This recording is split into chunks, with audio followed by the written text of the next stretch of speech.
দুই শালিকের আজকের পর্বে আপনারা দেখতে পাবেন গৌরব ঝিলিককে বলে, তুমি তো দেখছি পিয়ারকের সঙ্গে হাত মিলিয়ে পিয়ারকের মতোই হয়ে গেছো। তখন পিয়ারকে বলে, হ্যাঁ, ও আমার মতোই তো হবে, ও আমার পুত্রবধূ। আমি সবসময় চেয়েছিলাম তুমি আমার উত্তরাধিকার হও, কিন্তু এখন থেকে আমার উত্তরাধিকার হচ্ছে আমার বৌমা। ও আমার সব কিছুর 50-50 শেয়ারে আছে।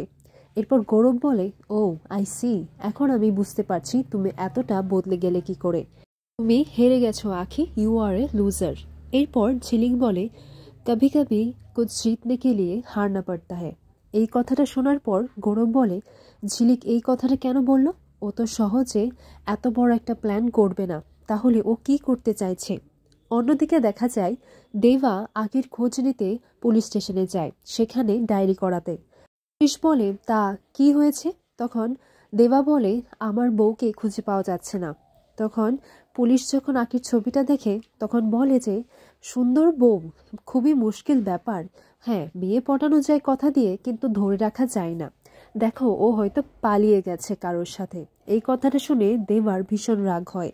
এরপর দেবা নিজের রাগটাকে আর কন্ট্রোল করতে পারেনি, ও সেখানেই ঝামেলা করতে শুরু করে দিয়েছে। আর পল্টুদা যেভাবেই হোক দেবাকে সামলে সেখান থেকে বের করে এনেছে। এদিকে পল্টুদা বলে, তুই যদি সবসময় এরকম ঝামেলা করে যাস তাহলে আমরা ঝিলিককে খুঁজবো কি করে? আচ্ছা, তুই ঝিলিকের নামটা আখি কেন বললি? দেবা কিছু না বললেই সেখান থেকে চলে যায়। এইদিকে পুষ্পমাসি তার স্বামীকে দিয়ে আখির জন্য খাবার পাঠায়। আর তখনই রাস্তায় দেখা হয়ে যায় দেবার সঙ্গে। দেবা টিফিনের বক্স দেখে বলে, আখি বা ঝিলিক ছাড়া তো মেশো কারোর জন্য খাবার নিয়ে যাবে না, তাহলে?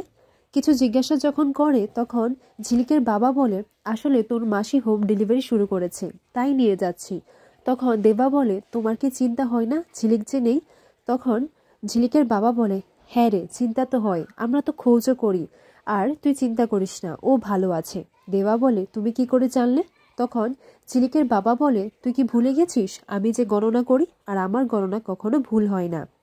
এরপর দেখা যায় অনিমেষ রায় সেই বস্তিতে আসে আর দেবাকে কিছু প্রশ্ন করে।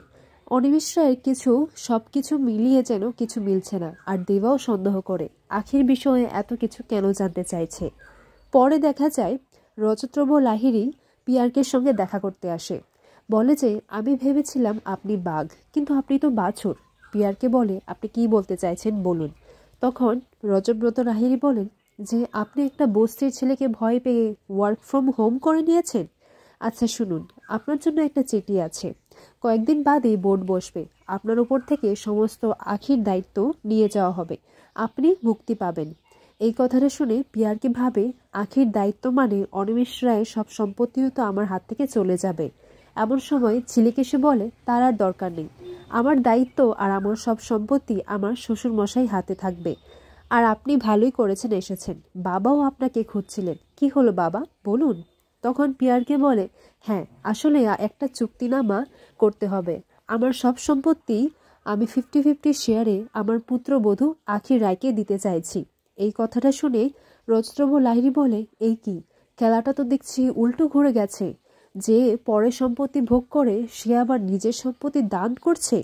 আমাকে এখন অনিমেষ রায়কে সামনে নিয়ে আসতে হবে। রজতপ্রভ লাহিড়ী আখিকে দেখে বলে, তোমাকে দেখে মনে হচ্ছে না যে তুমি সেই আগের আখি। তখন ঝিলিক বলে, কালকে আর আজকে তো এক হয় না উকিল কাকু। এইদিকে রাইমাও এটাই প্ল্যান করে যে তার অপমানের বদলা সে আখির কাছ থেকে নেবে।